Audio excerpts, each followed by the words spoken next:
अन्नदाता। पग पग पर है संग तुम्हारे अन्नदाता। लहू किसानों का बन के पसीना सींचता है धरती का सीना। मेहनत का तेरी हक दिलवाने, नई तकनीक नई खोज बताने। पशुधन को गुणवान बनाना, पौध सुरक्षा को सिखलाना, खेती के सब गुर समझाने, भारत का सरताज बनाने। आठों पहर है संग तुम्हारे अन्नदाता अन्नदाता। नमस्कार, मैं हूं नीलू। आप सभी दर्शकों का अन्नदाता कार्यक्रम में स्वागत करती हूं। हर रोज की तरह कार्यक्रम में लेकर आई हूं खेतीबाड़ी से जुड़ी हुई बहुत सी लाभकारी जानकारियां। तो चलिए सबसे पहले देखते हैं क्या है विशेष आज के कार्यक्रम में। गेहूं की कटाई के बाद कैसे करें फसल अवशेष प्रबंधन। नया फलदार बाग लगाते समय ध्यान रखने योग्य जरूरी बातें।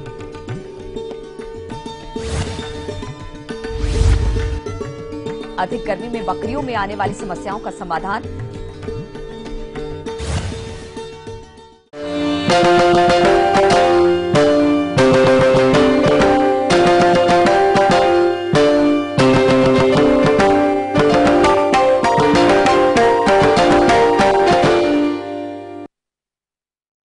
किसान भाइयों, क्या आप जानते हैं कि आप खेतों में जो फसल अवशेष जलाते हैं उससे वातावरण प्रदूषित होता है, साथ ही मिट्टी की सेहत पर भी इसका खराब असर होता है। इसलिए हमारे किसान भाई किसी भी दशा में इन फसल अवशेषों को ना जलाएं, क्योंकि अब ऐसा करने पर शासन द्वारा प्रतिबंध भी लगाया गया है। इस विषय पर बरेली के जिला कृषि अधिकारी डॉक्टर राम तेज यादव का क्या कहना है, आइए जानते हैं।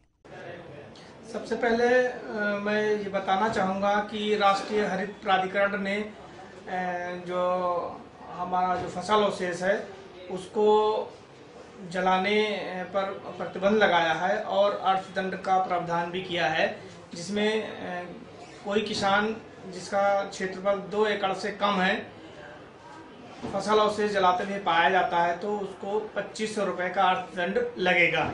और वो किसान जिनका क्षेत्रफल 2 एकड़ से लेकर 5 एकड़ तक का है उस पे 5000 तक का अर्थदंड का प्रावधान किया गया है। 5 एकड़ से बड़े क्षेत्रफल वाले किसानों को 15,000 रुपये तक का अर्थदंड का जुर्माना देने का प्रावधान किया गया है। ये ऐसा इसलिए किया गया है कि जो हमारा मृदा में जो सूक्ष्म जीव होते हैं वो नष्ट हो जाते हैं और मृदा उर्वरता पे बुरा प्रभाव पड़ता है। जो हमारा कंबाइन यंत्र यूज होता है उस कंबाइन को एक्स्ट्रा मेकर के साथ यानी भूसा बनाने वाली मशीन के साथ लगाने के लिए निर्देश दिए हैं। इस तरह से जो सिर्फ जो कंबाइन से गेहूं निकाल के और फसल अवशेष खेत में ही छोड़ देती थी उसके लिए माननीय हरित जो प्राधिकरण है उन्होंने बैन कर रखा है। तो ये अपील है किसान भाइयों से कि वो इस चीज़ को ध्यान रखें कि जो उनका फसल अवशेष है उसका भूसा बना के रख लें और खेत में उसको ना जलाएं, और अगर जलाते हैं तो उन पे अर्थदंड लगेगा जैसा हमने आपको बताया। और अपना जो हमारी मिट्टी है, मिट्टी में जो मृदा का स्वास्थ्य खराब हो रहा है उसमें सबसे ज़्यादा रासायनिक खादों का ज़्यादा प्रयोग हो रहा है और हमारा जो उसके अंदर ऑर्गेनिक कार्बन की मात्रा होनी चाहिए 0.5 से 0.75%, वो घट के 0.2% रह गई है।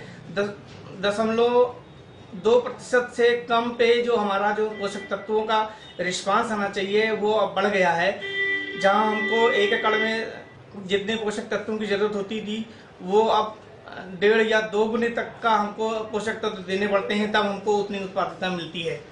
तो सबसे पहले हमें जब हमारी ये अभी खाली होगा रबी की जो फसल कटने के बाद, तो किसान भाई सबसे पहले अपना जो है मिट्टी का परीक्षण करा के अब उसे जांच लें और उसमें उनमें कौन से पोषक तत्व कितनी कमी है उस हिसाब से अपना अगला खरीफ वाला कार्यक्रम करें। तो इसके लिए जो है सिर्फ किसान अवेयर हो जाएं और भारत सरकार भी जो है मृदा स्वास्थ्य कार्ड वितरण का कार्यक्रम कर रही है। जैसा जो सिंचित क्षेत्रफल है उसमें 2 हेक्टेयर पे एक मृदा नमूना ग्रिड बेस पे इकट्ठा किया जा रहा है और उसमें जितने भी कृषकार हैं सभी को मृदा स्वास्थ्य कार्ड का वितरण किया जा रहा है। इसी तरह से जो हमारा 10 हेक्टेयर पे असिंचित क्षेत्रफल है उस पे भी हम ग्रिड बना के हम जो है सॉइल सैंपल कलेक्ट करते हैं, विभाग के जो हमारे कर्मचारी हैं, और उसके अंदर जो भी किसान आ रहे हैं सबको मृदा स्वास्थ्य कार्ड दिया जा रहा है और उस स्वास्थ्य कार्ड में ये बताया जा रहा है कि आपकी जो है भौतिक अवस्था कैसी है और उसमें कौन कौन से पोषक तत्वों की कमी है। तो किसान भाई सबसे पहले अपना मृदा स्वास्थ्य जाने, उसके बाद ही हमारे जो पोषक तत्व हैं उनकी जो संतुलित उर्वरकों का प्रयोग करें। तो उनमें जो रिकमेंडेशन आएंगी उसमें आप जैविक खाद और जैव उर्वरक और रासायनिक उर्वरक तीनों का एक जो है कंपोजिशन है, जो एक सारे घटक हैं उनको मिलाएं और उसका प्रयोग करें। तो सबसे पहले जो हमारे गोबर की खाद हुआ करती थी कंपोस्ट, उसका जो मृदा स्वास्थ्य कार्ड आएगा उसमें रिकमेंडेशन होगा, अगर आपको 10 टन डालनी है तो 10 टन आप प्रति हेक्टेयर की दर से उसमें जैविक खाद यानी कि आपका कंपोस्ट या गोबर की खाद डालें। और साथ साथ आप हमारी जो हरी खाद है उसका भी प्रयोग करें। हरी खाद में आप हरी जो है ढैंचा और सनई, ढैंचा जहाँ पे मिट्टी उछली थी वहाँ पे वैज्ञानिकों ने संस्तुति दी है, और जो सनई होता है वो सभी प्रकार की मिट्टी के लिए हरी खाद में इसको ले सकते हैं। अभी मई में इसको वो बिजाई कर लें और उसके बाद जो है 60-65 दिन का जब हो जाए या उसकी जो फूल पुष्पावस्था आ जाए तो उसको जो है प्लाऊ से उसमें जुताई करके और उसी में गिरा देंगे और पानी लगा देंगे, जिससे कि वो सड़ जाएगा और हमारी जो पोषक तत्व हैं और जो हमारा मृदा सुधार का कार्यक्रम है वो अच्छा रहेगा। और इसके बाद हम बताना चाहेंगे नई चीज आ गई है, वो है भूरी खाद। भूरी खाद वो है जैसे किसी कारणवश आपने हरी खाद में सनई ढैंचा नहीं ले पाए तो इसी सनई ढैंचा को आप जो है उसमें जो आपका धान का खेत है तो धान के खेत में खड़ी ट्रांसप्लांटिंग के बाद आप उसकी वो कर देंगे, उसी में बिजाई कर देंगे। फिर जब वो 60 पे करीब हो जाए 30-35 या 40 दिन का, तो 40 दिन की जो आपकी सनई या ढैंचा होगा उसको 2,4-D डाल के उसी में स्प्रे कर देंगे तो वो वहीं गल जाएगा। और गल के जो है जो उसका ऑर्गेनिक कार्बन है या उसका जो उसके पोषक तत्व हैं वो सारे जो है मृदा को मिल जाएंगे। और इस तरह से हमारा ज़्यादा से ज़्यादा कार्यक्रम में जो ऑर्गेनिक मैटर हमारा कम हो गया है मिट्टी में वो किसी तरह से 0.5% से ऊपर हो जाए।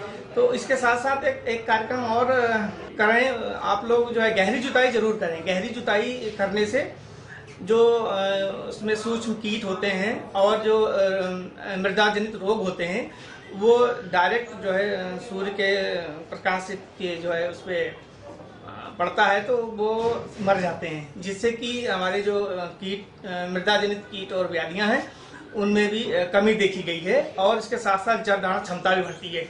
तो ये सब कुछ तकनीकी हैं, वैज्ञानिकों द्वारा बताई गई हैं और भारत सरकार और प्रदेश सरकार लगी हुई ये कार्यक्रम भी बनाई है जिससे हमारी मृदा का सुधार हो रहा है। और किसान भाई इन्हीं सभी जो हमने टूल्स बताए इनको अपनाएं और ज़्यादा से ज़्यादा मृदा उर्वरकता बढ़ाएं और मृदा जीर्णोद्धार को कार्यक्रम को आगे ले जाएं। धन्यवाद। ये थी कुछ उपयोगी जानकारियां। अब लेते हैं एक छोटा सा ब्रेक, जल्द लौटेंगे और कार्यक्रम में आगे है महत्वपूर्ण जानकारियां। बने रहिए हमारे साथ।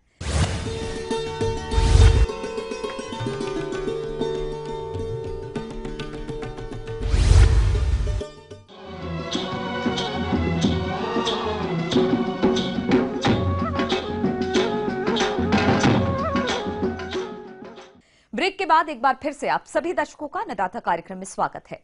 बढ़ते हैं अगली प्रस्तुति की ओर।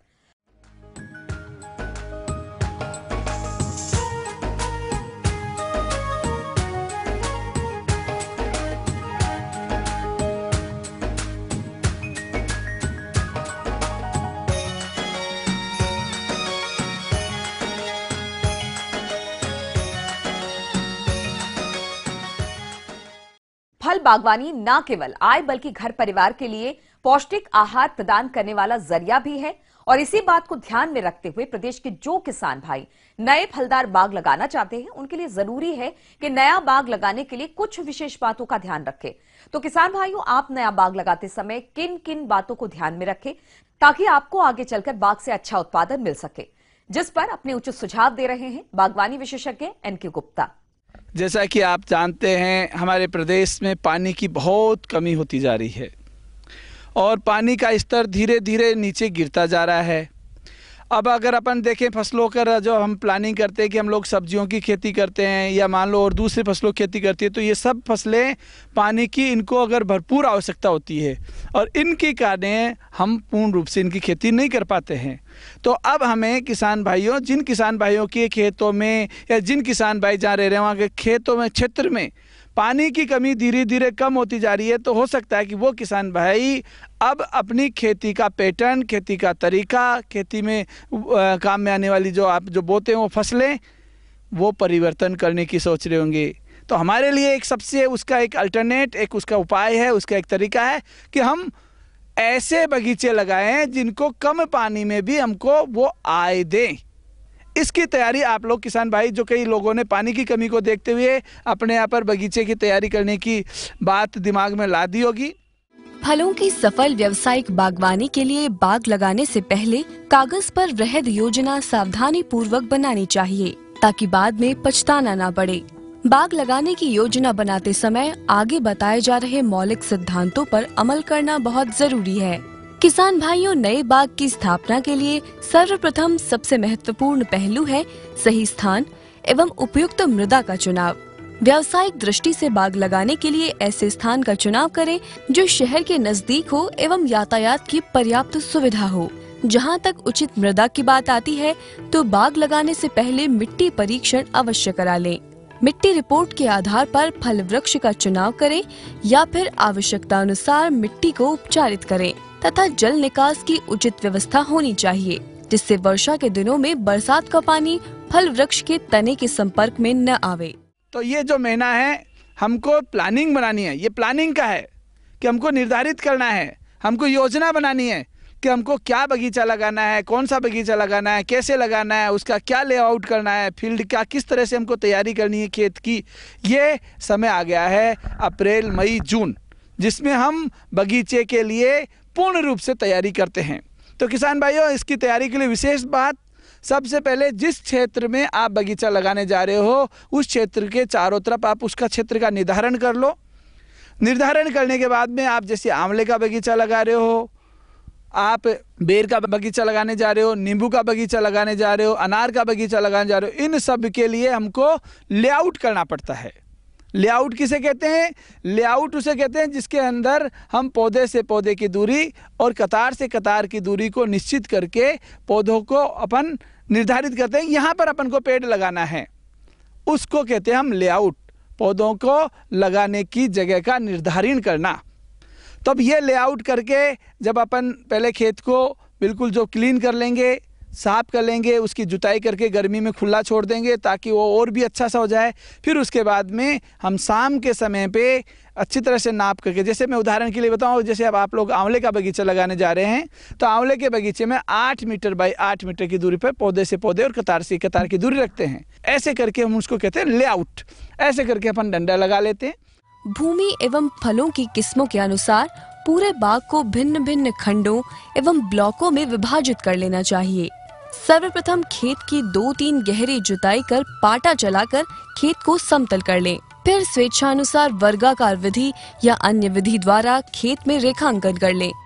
वर्गाकार विधि यह बाग लगाने की सबसे सरल एवं लोकप्रिय विधि है। इस विधि में पंक्ति से पंक्ति तथा पेड़ की दूरी बराबर रखी जाती है। बाग की प्रारंभिक अवस्था में दूसरी फसलों की खेती भी कर सकते हैं। षटभुजाकार विधि इस विधि में वृक्ष समत्रिबाहु त्रिभुज के तीनों कोणों पर लगाए जाते हैं। पेड़ों की दूरी बराबर परंतु पंक्तियों की दूरी अपेक्षाकृत कम होती है। इस विधि के अंतर्गत वर्गाकार विधि की तुलना में 15 अधिक पौधे लगाए जा सकते हैं। पंचम विधि किसान भाइयों, यदि आपने स्थायी बाग में किसी और फल वृक्ष को अस्थायी रूप से लगाने की योजना बनाई है तो ये विधि उपयुक्त है। इस विधि के अंतर्गत वर्गाकार विधि के वर्ग के केंद्र में यदि एक पेड़ को और लगा दिया जाए तो इसे पंचम विधि कहते हैं।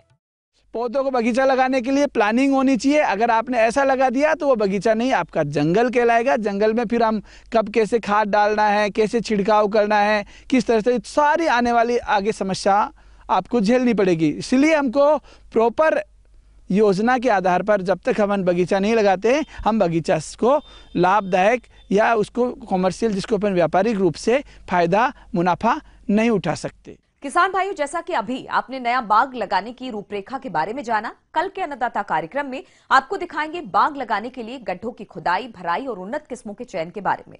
तो देखना ना भूलें हमारा कल का अन्नदाता कार्यक्रम। आगे और भी है कुछ रोचक जानकारियां, पर यहां पर रुकेंगे एक और ब्रेक के लिए। जल्द हाजिर होते हैं।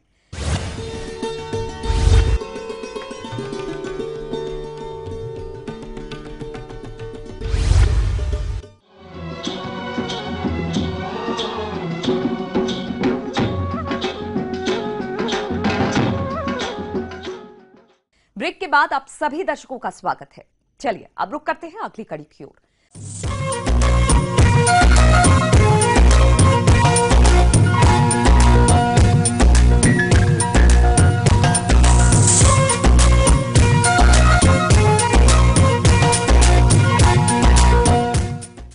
गर्मी का मौसम सभी प्राणियों के लिए मुश्किलों भरा होता है।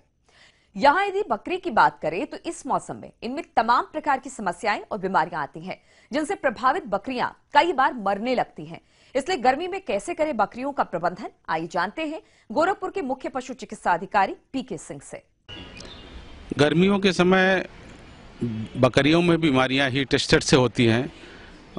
अधिक टेम्परेचर होने से बकरियां बीमार होती हैं। पानी की उपलब्धता कम होने से डिहाइड्रेशन होता है और चारा पानी कम कर देती हैं। एक कृमिनाशक दवाएं देना चाहिए बकरियों में, क्योंकि गर्मियों के समय कीड़े पेटों में पड़ जाते हैं, जिससे उनको बीमारियां होती हैं और खाना पीना चारा बंद कर देती हैं बकरियां। तो समय समय पर उनका शेल्टर वगैरह देना चाहिए जहां पर गर्मी कम लगे, और आवास जो बनाए उनके लिए वहाँ पर भी पानी का रखरखाव और छिड़काव करना चाहिए बोरों पर, जिससे वहाँ ठंडी बनी रहे। सबसे बड़ी बात यह है कि इस समय इंट्रोटॉक्सिमिया बीमारी होती है जो बकरियों में पाई जाती है, उसका प्रॉपर वैक्सीनेशन कराना चाहिए बकरियों में रोगों से बचाव के लिए, और कृमिनाशक दवाएं समय समय पर देते रहना चाहिए। पानी की उपलब्धता बनाए रखना चाहिए, और समय समय पर विभाग भी बकरियों को बचाने के लिए PPR आदि वैक्सीन का निःशुल्क अभियान के रूप में चलाकर बकरियों को, जैसे बड़े जानवरों में पोकनी बीमारी फैली जाती रहती है, वैसे ही अब PPR वैक्सीन के कारण PPR रोग डिसीज़ जो है बकरियों में हो जाता है। इसमें बकरियां जो हैं पोकने लगती हैं, पतला लैट्रिन करती हैं, जिससे बीमार पड़ जाती हैं और टेम्परेचर अधिक हो जाने से मर भी जाती हैं। तो इनका समय समय पर विभाग द्वारा टीकाकरण कराया जाता है। इंट्रोटॉक्सिमिया एक वैक्सीन है जो विभाग द्वारा भी उपलब्धता बनाई जाती है, उससे भी गर्मियों में बीमारी होती है। कृमिनाशक दवाएं देनी चाहिए, मुख्यतः बकरियों में यही बीमारियां होती हैं।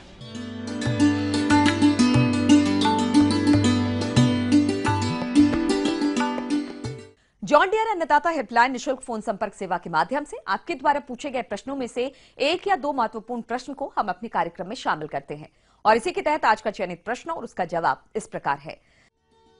आज की अन्नदाता हेल्पलाइन में हमने जिस प्रश्न को शामिल किया है उसे पूछा है नरही बलिया के मार्कंडेय राय ने। आपने गाजर घास के प्रबंधन पर जानकारी चाहिए है तो इसके लिए देखिए कार्यक्रम का यह अंश। ये घास अधिकतर सड़कों के किनारे और जो परती भूमि पड़ी है उसमें जो है पाई जाती है, और अब तो ये फसलों में भी आ रही है। फसलों में भी बहुत फसल को नुकसान पहुंचा रही है जो गाजर घास है। इसकी पहचान क्या है? ये बिल्कुल गाजर को यदि आपने देखा हो, वो गाजर के पौधे के समान ही इसकी पत्तियां होती हैं बिल्कुल। और इससे क्या है कि जहाँ जहाँ ये पाई जाती है वहाँ पर यदि आदमी रहे या कोई भी मनुष्य रहे तो उसमें बीमारियाँ आती हैं। जैसे दमा है, इसके गाजर घास की वजह से दमा हो जाता है, और चर्म रोग यदि इसको आप छुएं तो कई बार छुएं तो चर्म रोग की बीमारी होती है, और TB क्षय रोग जिसको कहते हैं ये भी होती है इससे।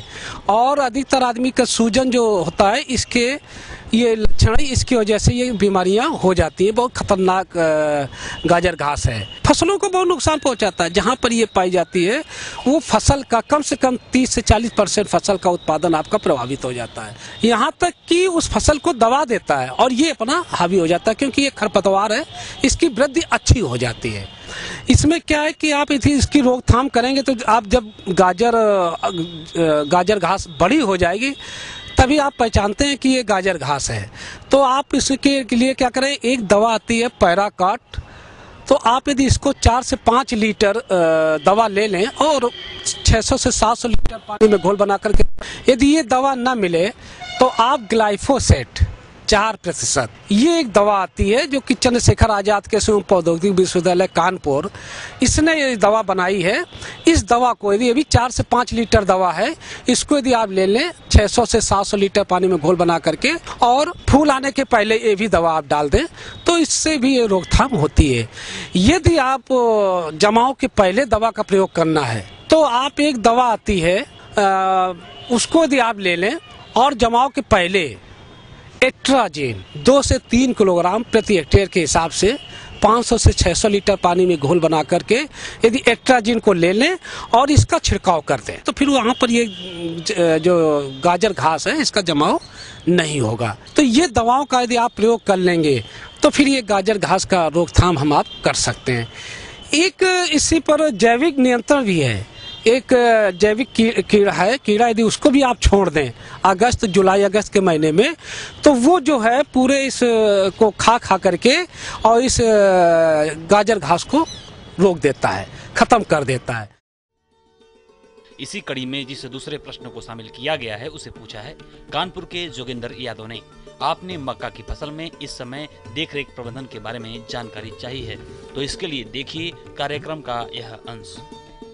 उसमें हम सिंचाई की बात करें तो सिंचाई जो मक्का है, ग्रीष्मकालीन मक्का जो खड़ी है आपके खेतों में इस समय, उसमें जल प्रबंधन के लिए, क्योंकि इसमें चौड़े पत्ते होते हैं तो थोड़ा पानी अधिक उड़ता है, तो खेत में नमी, उचित नमी बनाए रखें।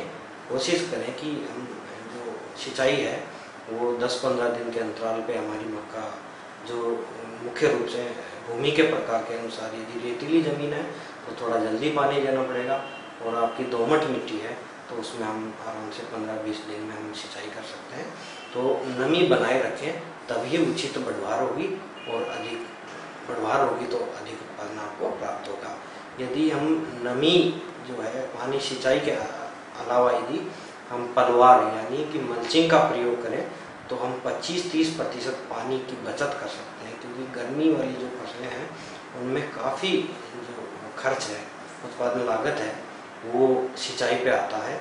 इसलिए हम यदि पलवार का प्रयोग कर लें, जैसे कोई भी कार्बनिक आपके जैसे गन्ने की पत्तियां बची हो या पुआल पड़ा हो या कोई अवशेष बचा हो, फसल अवशेष बचा हो, उसको हम यदि जो मक्का है उसकी जो लाइनें हैं उनके बीच में यदि बिछा दें तो पानी कम उड़ेगा और ज़मीन का तापमान भी ऊपर नीचे नहीं होगा। किसान भाइयों, खड़ी फसल में नाइट्रोजन तत्व की पूर्ति करने के लिए 110 से 130 किलोग्राम यूरिया देने की जरूरत होगी, जिसे आप 2 बार में प्रयोग करेंगे। पहली 60 से 65 किलोग्राम मात्रा 25 से 30 दिन की फसल में प्रयोग करें और शेष मात्रा नरमंजरी आते समय प्रयोग करें।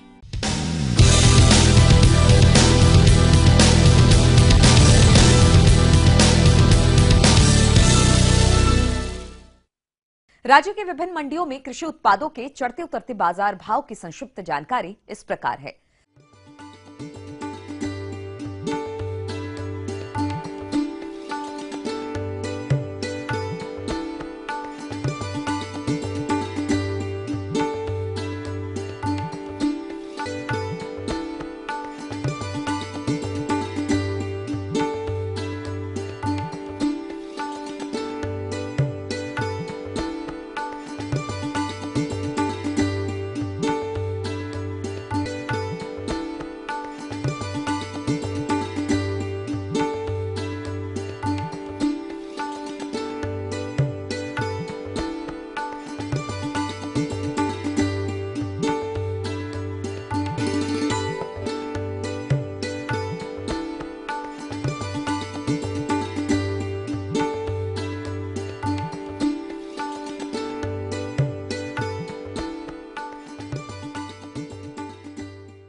हम ये उम्मीद करते हैं कि आज का कार्यक्रम आप सभी दर्शकों के लिए उपयोगी रहा होगा।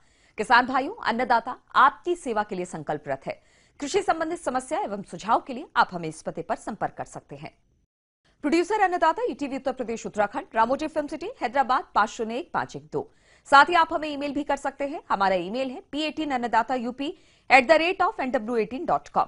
इसके अतिरिक्त आप हमें जॉन डियर निशुल्क हेल्पलाइन नंबर 180041921555 पर सोमवार से शनिवार सुबह 10 से शाम 4 बजे के बीच संपर्क भी कर सकते हैं। अब आइए देखते हैं कल दिखाए जाने वाले कार्यक्रम की मुख्य झलकियां। ब्रॉयलर मुर्गियों के सही विकास के लिए जरूरी प्रबंधन, भिंडी और लोबिया की अधिक उपज के लिए फसल में जरूरी प्रबंधन। फिलहाल अन्नदाता की पूरी टीम को इजाजत दीजिए। कल फिर इसी समय आपसे मुलाकात होगी कृषि संबंधित कुछ और महत्वपूर्ण जानकारियों के साथ। तब तक के लिए नमस्कार।